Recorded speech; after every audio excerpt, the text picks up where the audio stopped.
Hi, so today I'm looking at what living in harmony implies. So, first of all, harmony to me is not something that we pursue. It's not even something that we need to create, but we can take steps to arrive at it. And there are many different steps because harmony exists in the universe. Without it, this whole galaxy would fall apart. The stars would not stay where they are, the oceans would not be where they are. And this is something that I think humans have forgotten, that there is a rhythm in our lives and a rhythm to our lives. Look at the ocean, look at the sea, there's a rhythm. There's a time when the waves come in, when the tide comes in, and there's a time when it leaves again. So creating rhythm in our lives, creating harmony in our lives is what we're meant to do on a very concrete way, concrete manner, because harmony already exists. We just have to restore ourselves to it. It's the path of restoration of what already exists within us. It's just that every time we feel like we're in conflict with ourselves, with others, and with the external world, we're in disharmony. When we're in disharmony with outside forces, it is always, in my opinion, and from my own experience working with myself and with clients, it always means that we are not in harmony with ourselves. Internally, there's this harmony, which is then being manifested on the outside of ourselves. We are throwing it off and throwing it out to the outside world. So there's great disharmony on the outside. We recognize it, but we do not become a part of it. Instead, we go internally and we find out the source of the disharmony within us and we heal that disharmony, that internal disharmony. Because we're not meant to be here suffering. I loved my teacher, Thich Nhat Hanh, and he was speaking about the Buddha and how the Buddha taught that there is going to be pain in life. If there's no pain, there is no life.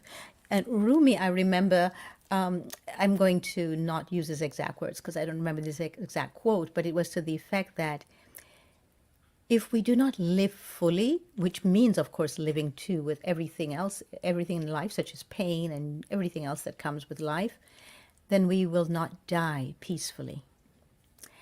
So in order to create this resonance with the external world, we need to first create resonance internally.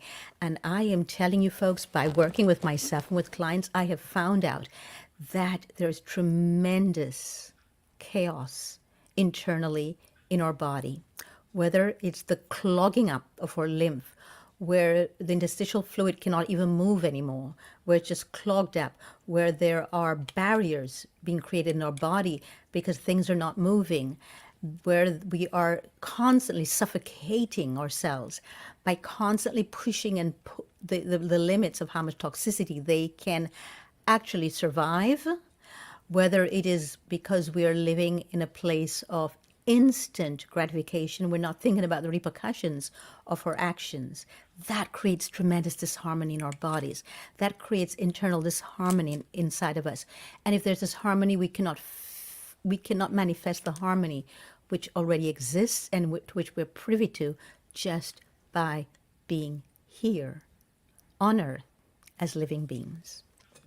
So how do we address this incongruence of the disharmony externally and the harmony that I'm saying already exists, and we just have to navigate our way into it, and we have to find ways to excavate the harmony that already exists by, first of all, not becoming playthings, not becoming victims of the external world, by taking our powers back.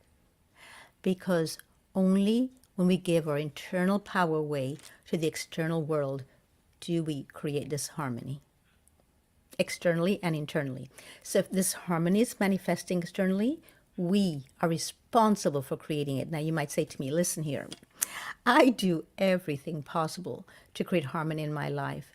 I am not responsible for the disharmony I see. Yes, we are. We exist here, and every single thing we do, feel, think, and say contributes to the higher good or to the disillusion that so many are feeling right now, or to the big netty pot, the big pot of gold, or to the big pot of misery.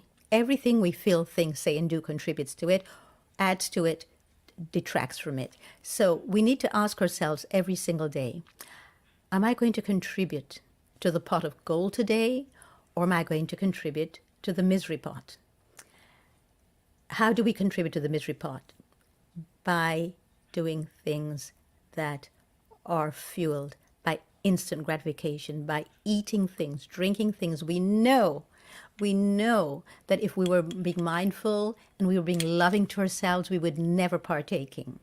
By using words that are derogative, by calling people names, by lashing out at others, by being cruel and mean and unkind, just because somebody else was cruel and mean and unkind to us. We create disharmony every time we take on the energies of the outside world rather than we pour our own internal energies of love, light, and healing and harmony to the outside world. It is, yes, dependent on us. We have the powers to do this. We weren't just thrown here willy-nilly to deal with a lot of problems and issues and disharmony. No, we came here as harmonious beings in a very harmonious planet. Otherwise, as I said before, the galaxies would not be rotating as they do and would not stay where they are, and we would not have the ocean not overrunning us here on land. We do have some of that going on, because that's to remind us during a tsunami, during hurricanes and flooding and violent storms and tornadoes. We'd have that to remind us that we have created all of this chaos on the outside of ourselves, and what that's a reminder is to go internally, address the chaos, and heal it. That is the work I do with myself, and that's the work I do with my clients. So if somebody comes to me to change their diet, I address the chaos within that creates the need to create a very toxic diet, and a diet that it goes and leads down the path of more chaos in one's life. But first, we've got to change our languaging around that. We have to change our language. And to me, the language is the most important thing we can work on. When we change our language, we change our perception of ourselves. And when we change the perception of ourselves, we change our perception of others in our world. And our world begins to mirror all of that harmony within us. So I invite you to join me on this path of reclaiming our powers and living a very harmonious life, living harmoniously according to the laws of nature, by looking at the natural world and then recreating our lives to live in harmony with it. So when winter comes forth, we then let go and we surrender to the forces of winter. What do other animals do? Some animals, they hibernate all winter. Some animals, they simply hibernate when it gets darker earlier. They don't look for light where they can go and continue doing whatever they were doing before. We create artificial lighting so we can continue on as if winter did not set in. When it's spring and everything is bursting forth in beauty and radiance, if and only if we have taken the time in winter to go internally and do the internal work and do the deep healing, to sleep more, rest more, to take more time for self. If we do that work, we're able to burst forth with joy and not sit back and go, oh, it's spring already. Then we also will spring forth and with our own beauty and our love and our grace intact, and we'll add that to the beauty of the external world that is springing forth during the summer. during the spring and then leading us into summer.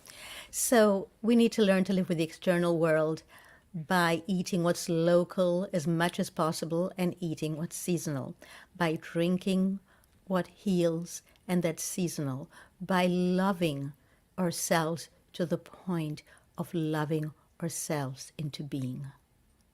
When we know and we've learned to love ourselves into being, then we can help love others into being, and that's the way we heal. We're not here to heal the world, we're here to heal ourselves. So take heart and start doing the work. Thanks for tuning in today. Please click the subscribe button and the notification button if you'd like to take part in these daily Monday to Fridays elegantly raw tidbits here with me, and I look forward to seeing you for more. Please write